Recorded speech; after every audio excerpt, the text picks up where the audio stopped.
Yung wala na naman ho dito. Unang balita. Magandang umaga. Narito na mga unang balitang hatid ng GMA Integrated News. Ilalabas na ng Department of Budget and Management ang mahigit 27 billion pesos na health emergency allowance na hindi pa naibibigay sa healthcare workers noong kasagsagan ng COVID-19 pandemic.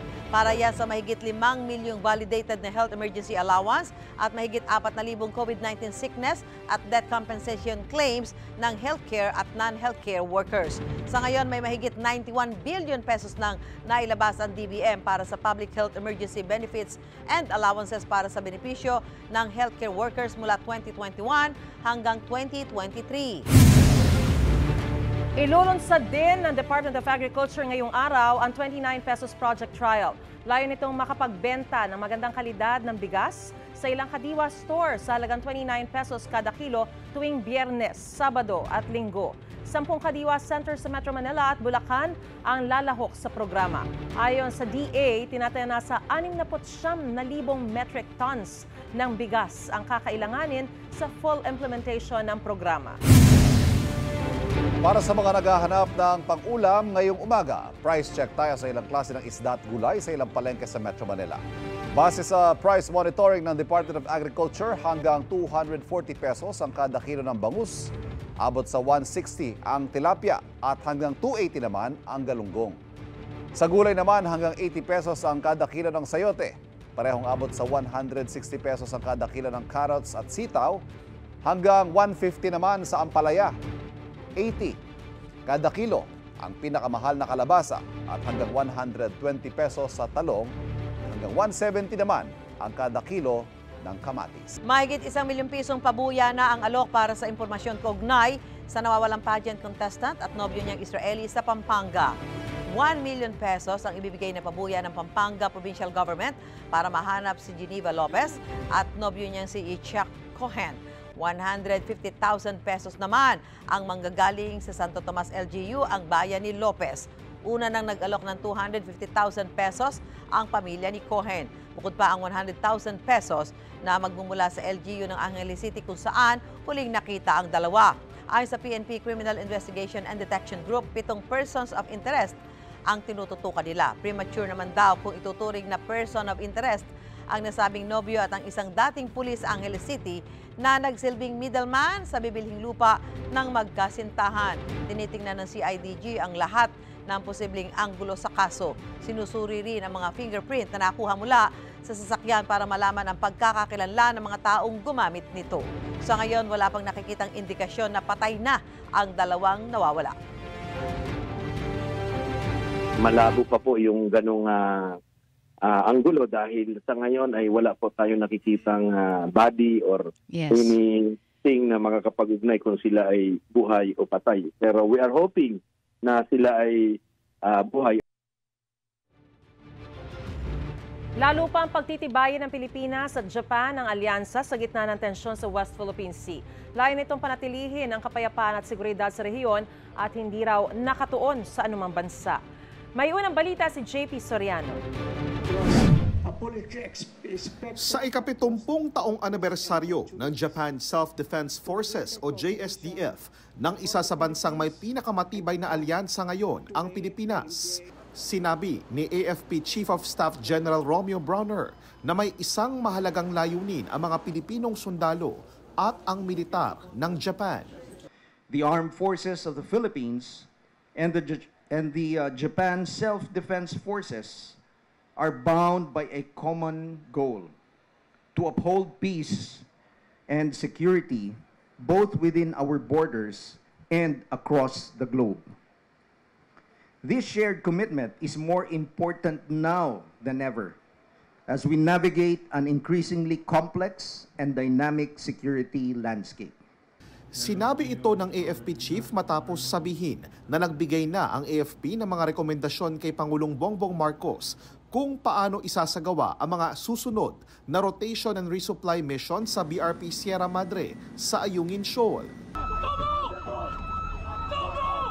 Ayon kay Bronner, hindi na sila papayag na magpabuli sa China Coast Guard, pero lalaban sila ng patas.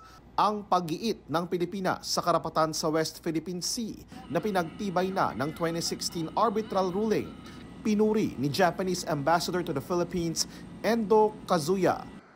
I would like to commend the Philippines' firm stance in championing a maritime order based on the rule of law. Dahil kaalyado ng Pilipinas, mahalaga raw na matulungan ng mga sundalong Pilipino. Malaking bagay raw kapag napirmahan na ang bersyon nila ng Visiting Forces Agreement o VFA na Reciprocal Access Agreement o RAA. Di raw ito nakatuon sa China, pero muling giniit ng Japan na tinututulan nila ang mga agresibong aksyon ng China sa West Philippine Sea. Japan is concerned by unlawful maritime claims and steadfastly opposes the dangerous and coercive use of Coast Guard and maritime militia vessels in the South China Sea. Ang pahayag na ito ng Japan nauna ng inalmahan ng China dahil saan nila'y pakikialam umano ng Japan at nakapagpapalala lang daw ng tensyon sa rehiyon. It is only natural for Japan to express serious concern if and when China's behavior in the South China Sea is dangerous and aggressive. Wala pang tugon ang Chinese Embassy sa Pilipinas kaugnay sa pahayag ng Japanese Embassy. Pero nauna nang sinabi ng Chinese Embassy sa Pilipinas na nagkasundo ang Pilipinas at China na ipagpapatuloy ang mapayapang pag-uusap para magkasundo at maiwasan na ang gulo sa Ayungin Shoal at sa West Philippine Sea. Sa Lunes, isasagawa ang 2+2 meeting sa pagitan ng Foreign Affairs at Defense Ministers ng Japan at Pilipinas. Pag-uusapan doon ang RAA at ang karagdagang defense at security equipment na ibibigay ng Japan sa Pilipinas sa ilalim ng Official Security Assistance o OSA. Rest assured, the Philippine government remains that we will work to expand and forge stronger partnerships with Japan to continually give rise to a region living and thriving in peace and prosperity. Ito ang unang balita, JP Soriano para sa GMA Integrated News. Naniningil ng 60 million pesos sa danyos ang Armed Forces of the Philippines sa China. Kasunod ng panggigipit ng mga tauhan ng China Coast Guard sa mga taga-Philippine Navy sa Ayungin Shoal noong June 17. Posible ring sigilin ng China sa gastos sa operasyon ng sundalong naputulan ng hinlalaki. Pinasasauli rin ng AFP ang 7 baril na kinuha ng CCG. Ay kay AFP Chief of Staff Romeo Browner Jr., illegal ang ginawa ng China, kaya dapat managot sila. Sabi naman ng Chinese Foreign Ministry, ginawa lang ng CCG ang mga hakbang para protektahan ang sovereignty ng China. Illegal nila ang resupply mission ng Pilipinas sa Ayungin Shoal. Ang naturang shoal, nasa loob po ng Exclusive Economic Zone ng Pilipinas. Para hindi na maulit ang nangyari noong June 17, may adjustments na ang AFP para proteksyon o para sa proteksyon ng mga sundalong Pilipino. Hindi tayo papayag na gawin ulit sa atin yan. Hindi pwede yun. Pilipino tayo, Pilipino. Rules of engagement, yun po yung ating sinusunod. We will apply the same level of force that would allow us to defend ourselves. Basta lalaban tayo ng patas, okay? Yun lang pwede kong sabihin. Inulan man, dagsa pa rin ang mga deboto sa Quiapo Church ngayong unang Biyernes ng Hulyo. Yan ang unang balita live ni Jomer Apresto. Jomer! Susan, good morning. Sa ngayon ay tumila naman na ang ulan dito sa Quiapo Church at patuloy ang pagdagsa ng mga deboto ngayong unang Biyernes ng buwan. Hindi alintana ng mga deboto ng itim na Nazareno ang pag-ulang nararanasan ngayong unang Biyernes ng buwan ng Hulyo. Sa katunayan, dagsa pa rin ang mga nagtungo ngayong umaga sa simbahan ng Quiapo at blessing pa raw ang ulan. Ang senior citizen na si Mang Rodel galing ng Pateros at mag-isang nagtungo sa simbahan ng Quiapo. Taong 2014 daw noong ma-stroke siya. Di okay lang sa akin, sanay naman ako. Plasan lang. Walang imposibilidad.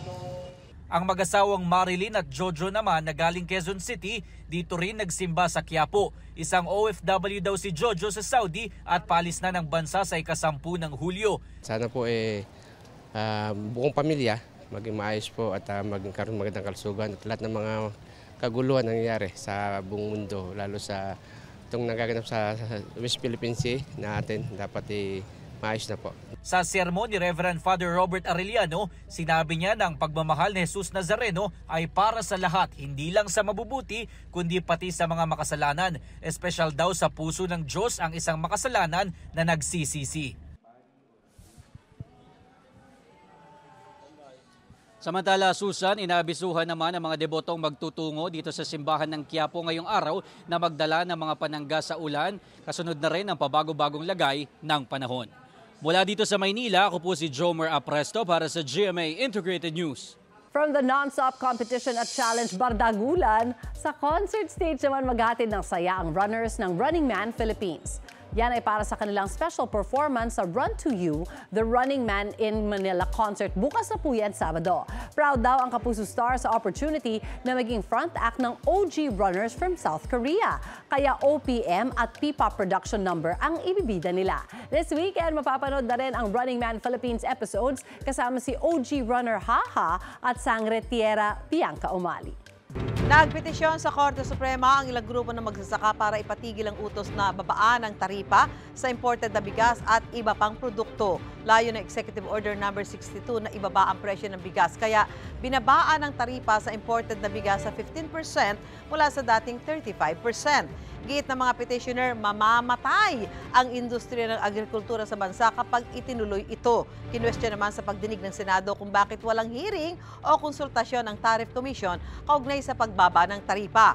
Mungkahin ng isang senador, bawasan na lang ang taripa tuwing wala o mahina ang ani imbes na buong 2024 hanggang 2028. Sagot ng Tariff Commission, nire-review nila kada 4 na buwan ang EO62 at pwede ring ipetisyon na baguhin ang taripa. Sabi naman ng NEDA na respondent sa petisyon, sasagot sila sa pamamagitan ng Solicitor General kapag natanggap na nila ang kopya ng petisyon.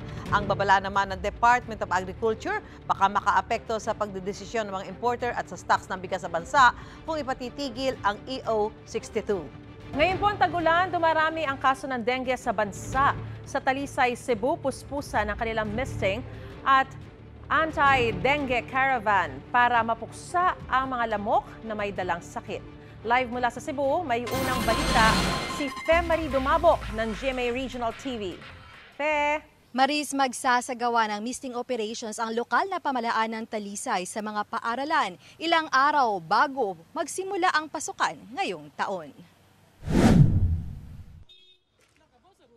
Buwan-buwan ang isasagawang anti-dengue caravan sa mga barangay na may mga naitalang kaso ng dengue dito sa Talisay City. Ayon kay Vice Mayor Choi Aznar, sa listahan ng Regional Epidemiology and Surveillance Unit o RESO 7 ng Department of Health, nasa 33 kaso ng dengue ang naitala sa Talisay City simula sa buwan ng Enero hanggang Marso. Target ng Committee on Health at Talisay City Health Office na maibaba ang bilang ng dengue cases sa lungsod sa 2024. Noong 2023, nakapagtala ng 386 kabuang kaso ang Talisay City. Tututukan ng lokal na pamahalaan ang paglilinis ng paligid lalo na sa mga paaralan. Isasagawa ang misting operations bago ang pagsisimula ng pasukan sa July 29. Magsugod ya punta kay actually most of the time ang ato mga bata nabi gyud sa eskwelahan, so nalipay ta kay ang ato mga eskwelahan kanang ingon nato supportive po kay sila unya naginahinay na pud padayon pud ilang pangpalimpyo pud no sa ilang surroundings sa lain-lain ng mga eskwelahan. Base sa datos ng City Health Office, kadalasang umaakyat ang kaso ng dengue sa panahon ng tag-ulan.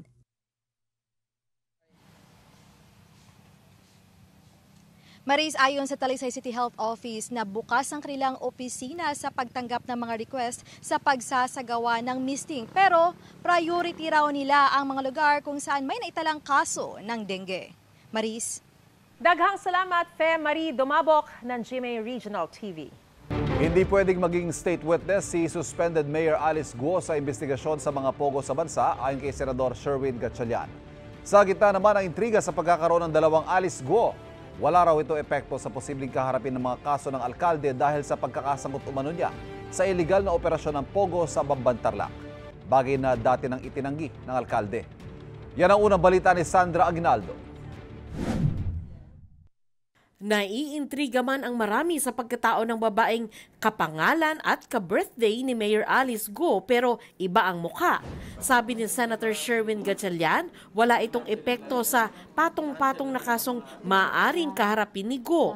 Kaugnay sa pagkakasangkot umano niya sa operasyon ng POGO o Philippine Offshore Gaming Operators at sinasabing pagsisinungaling niya sa kanyang pagkatao. Paalala ni Gatchalian, sa record ng Philippine Statistics Authority, iisa lang ang Alice Go. Dahil wala rin siyang birth certificate, malamang, ewan ko, kung pumunta lang doon at kumuha ng NBI clearance. No? So, dapat may imbestigahan. Pero based on birth certificate, iisa lang ang Alice Go. Ito yung si Mayor Alice Go ng Bamban.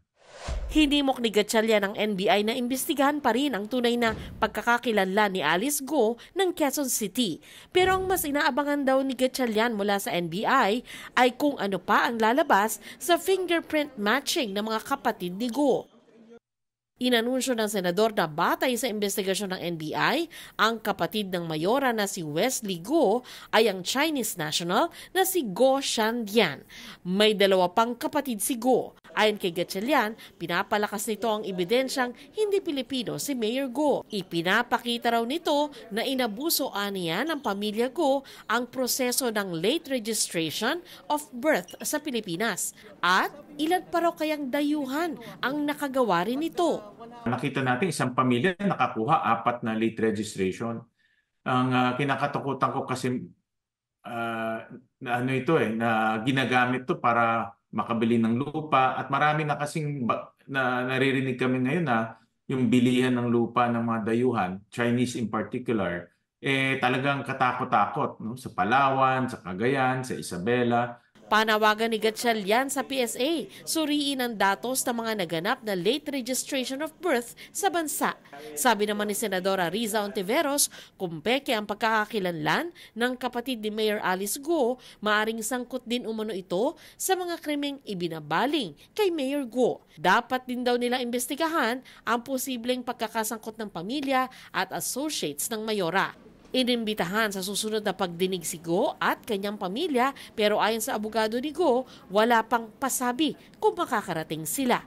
Kaya nakakausap ko siya, iniiyak-iyak lang, parang may anxiety depression siya. So, hindi ko alam kung makaka-attend siya o hindi dahil kailangan niya ng medical attention. Nauna nang hinimok ni Gatchalian si Mayor Go na magsalita tungkol sa nalalaman niya sa POGO, sa Banban at Porac para mapagaang ang kanyang pananagutan.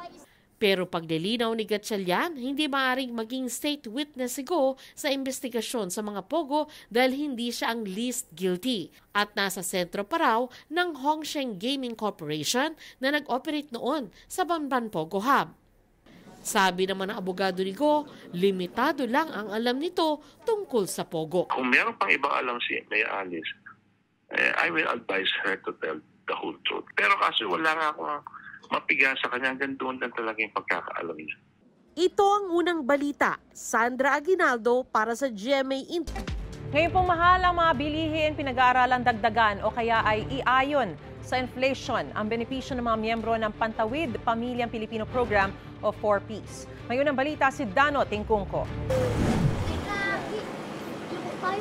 Mahigit isang taon pa lang naka-enroll sa Pantawid Pamilyang Pilipino Program o 4P si Annalyn. Malaking tulong daw ang 4P sa pamilya niya lalo pa ngayong bukod sa may anak siya sa elementary at senior high school, 5 buwan siyang buntis. Nung 1 year po kami naka-payout, kumbaga malaking tulong ko kasi isang bagsakan po siya noon eh. Bayad po ko sa mga utang ko po, sa mga pinagkuhan. Siyempre, hindi po maiwasan yung utang natin sir eh. Dahil sa hirap po ng buhay dito. Malaking tulong po na bayaran ko po ibang mga pinagkuhanan po namin ng pera. Pero aminado si Annalyn kahit may 4Ps, sila'y kinakapos pa rin. Napakamahal na po ngayon ng mga bilhin, lalo na po yung bigas. Diba sir? Napakamahal na po ng bigas eh. Dati pong bumibili kami sa 200, may 5 kilo na kami ngayon, 3 kilo lang. Tapos po lahat po naman bilihin tumaas. Ano yung mga kailangan ninyong gawin mag-asawa para mabuo yung bangga? Ako sir, nagka-cash advance po yung mister ko sa opisina nila, ganun po. At minsan po, naghiram din po ako sa 5-6 para po matugunan yung aming mga pangailangan. Sapat lang po sa pang-araw-araw na pamumuhay. Sa gitna ng pagtaas ng presyo ng mga bilihin, pinag-aaralan ng DSWD ang posibleng adjustment sa ibinibigay na grant sa 4Ps beneficiaries. Pinag-aaralan pa raw ng DSWD at National Economic Development Authority kung hanggang magkano o ilang porsyento ang posibleng aumento. Ay nakipagpulong ang Department of Social Welfare and Development sa National Economic and Development Authority para ipresenta ang ating proposed adjustment sa cash grants. Pero ito ay for approval pa ng ating Pangulo at ng ating mga economic managers. Sa ngayon ay we're still finalizing yung adjustments dun sa grants since ito ay mangangailangan din ng sapat na pondo. Kung maaprubahan ang kanilang rekomendasyon, posibleng sa 2026 na ito ipatupad. Kasabay nito, pinag-aaralan din ang aumento sa panukalang amyenda sa 4Ps law na magtatakda ng mekanismo ng automatic adjustment sa 4Ps grants depende sa antas ng inflation o bilis ng pagmahal ng mga bilihin. Sa kasalukuyan, nakakatanggap ng 300 hanggang 700 pesos na grant ang 4Ps beneficiaries depende sa antas sa eskwela ng anak. Dagdag dyan ng 750 pesos na health grant at 600 pesos na monthly rice allowance. Para sa mga buntis at mga kapapanganak lang, kaka-aproba lang ng DSWD ng aumento sa natatanggap nilang health grant. Dati nang nilinaw ng DSWD na ang mga binibigay sa hanggang 4.4 million na 4Ps beneficiaries ay hindi dole out, kundi pandugtong sa kanilang mga pangangailangan. May mga kondisyon din tulad ng pananatili sa paaralan ng anak at pagsigurong maayos silang nakakakain. Ito ang unang balita, Dano Tingkungko para sa GMA Integrated News. Pinag-aaralan ng kampo ni Senadora Nancy Binay ang paghahain ng ethics complaint laban kay Senador Alan Peter Cayetano kasunod ng sagutan nila sa pagdinig ng itinatayong new Senate building. May unang balita si Mav Gonzalez. Sasabihin mo sa media, may kilalaman to sa Taguig at Makati, tapos sasabihin mo may sumasaksak sa likod mo. Pero sinabi ko ba na Alan Peter Cayetano ang sumasaksak sa akin? Parang, di ba sabi nila yung pag nagre-react ng ganyan, baka guilty. Lourdes ang pangalan mo, hindi Marites. Nakakahiya na. Matapos magkainitan sa pagdinig ng Senado ukol sa ipinapatayong new Senate building, na nauwi sa pag-walkout ni Senadora Nancy Binay, pag-aaralan daw ng kampo ni Binay kung maghahain ng ethics complaint laban kay Senate Accounts Committee Chair Senador Alan Peter Cayetano. Hindi pa raw nababasa ni Binay ang buong transcript ng pagdinig at pag-aaralan pa ito ng legal team niya. Pero okay na raw si Binay kahit hindi humingi ng dispensa si Cayetano, saan niya ay pambabastos nito sa hearing na hindi raw tamang asal ng isang senador. Sinusubukan pa ng GMA Integrated News na makuha ang panig ni Senador Cayetano. Ang pinagtalunan ni Binay at Cayetano ang 23 billion pesos na kabuuang halaga ng new Senate building na naunang sinabi ni Senate President Cheese Escudero. Sabi ni Cayetano, galing mismo sa Senate coordinating staff ng mga tauhan dati ni Binay ang halagang 21.7 billion pesos para sa new Senate building. Kung isasama rito ang ipinambili ng lupa na mahigit 1.6 billion, aabutin ito ng mahigit 23 billion pesos. Pero sabi ni Binay, hindi naman kasama sa ginagawa ng DPWH yung ipinambili ng lupa.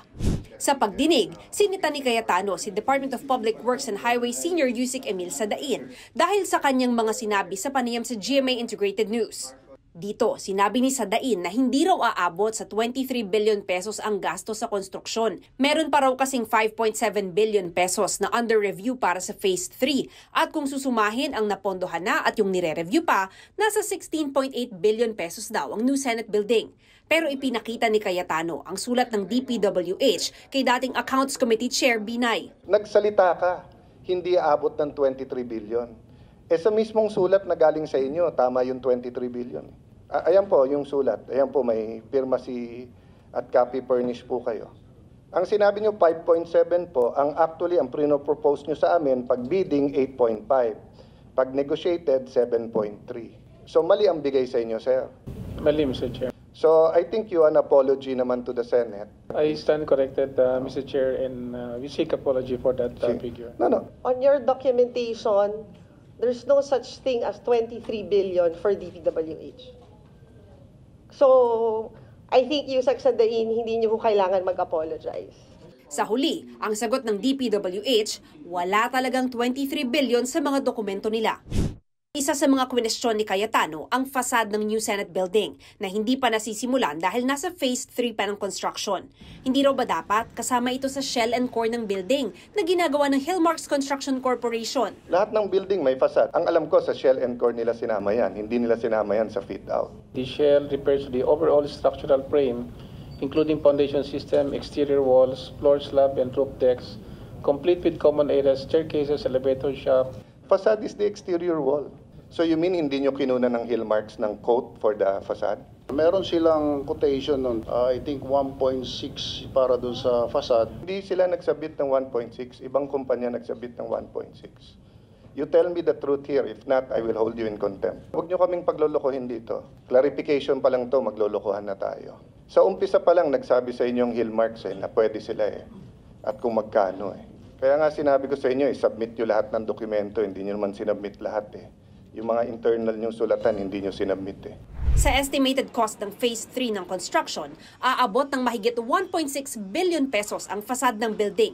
Pero ayon kay Cayetano, may isa pang option na 900 million pesos lang para sa fasad. Wala ako sinasabing anomalya o irregularity dito.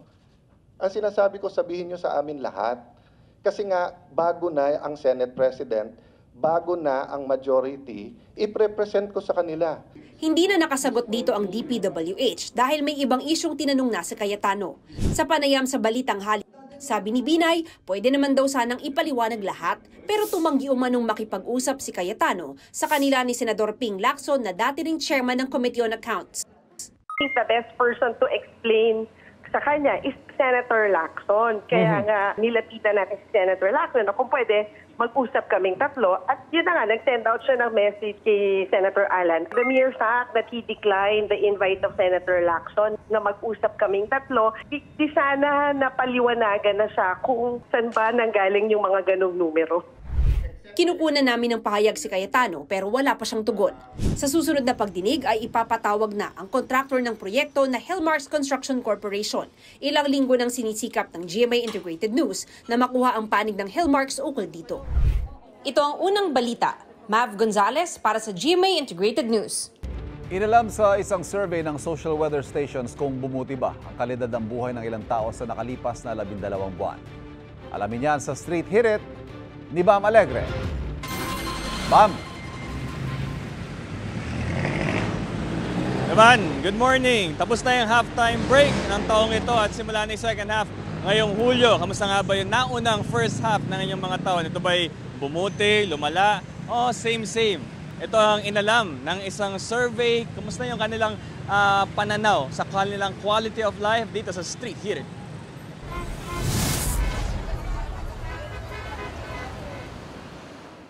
30 taon nang nag-aahatid ng dyaryo sa Cubao si Rodel Alfuente. Malaki na raw ang pinagbago ng teknolohiya kaya wala na halos bumibili sa kanya. Puro internet na raw ngayon pero tila hanggang ngayon wala raw nagbabago sa kalidad ng buhay niya. Parang parehas lang. Okay lang yung buhay namin. Ang nagtitinda naman ng pandesal na si Jerome Garcia, ganito rin halos ang sentimiento. Kayod lang daw para maitawid ang bawat araw.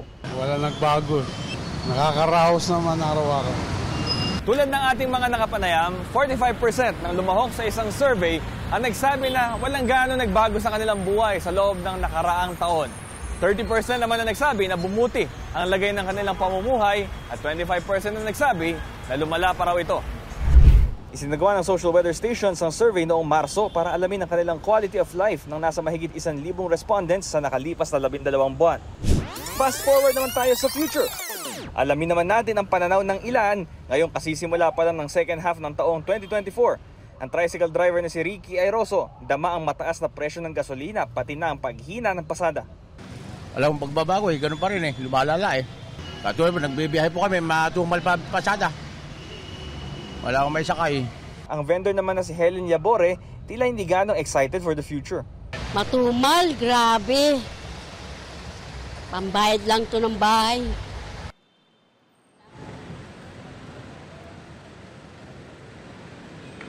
Ivan, itong quality of life survey ay sinagawa noong Marso. 1,500 na respondents, 600 sa Metro Manila, tig 300 sa Balance Luzon, Visayas at Mindanao. At may margin of error na plus-minus 2.5%. Ito ang Street Hirit mula rito sa Cubao, Quezon City, Bam Alegre para sa GMA Integrated News.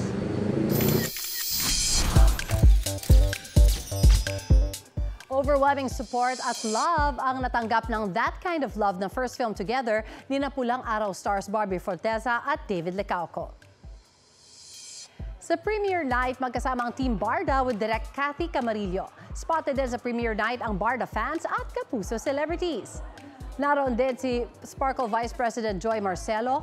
At syempre, ibang level daw ang pagpapakilig ng Barda sa That Kind of Love dahil malakas daw maka-K-drama ang feels. Sa South Korea kasi sinut ang ilang scene sa pelikula. From Ginoong Fidel at Binibining Clay, say hello kina Mila at Adam na mga bida ng pelikula. We're both fans of romance films. So, yung atake namin dito sa pelikulang ito is very... siya kasi, I'd like to think, mas very Korean drama vibe. Very mysterious, reserved in his own way. Pero alam mo na pagdating sa babaeng mahal niya, talagang he's very generous, he's very caring, he's very sweet. I just hope na like the people who supported us in Maria Clara, they will support us also here in this movie. I'm sure na they will get kilig.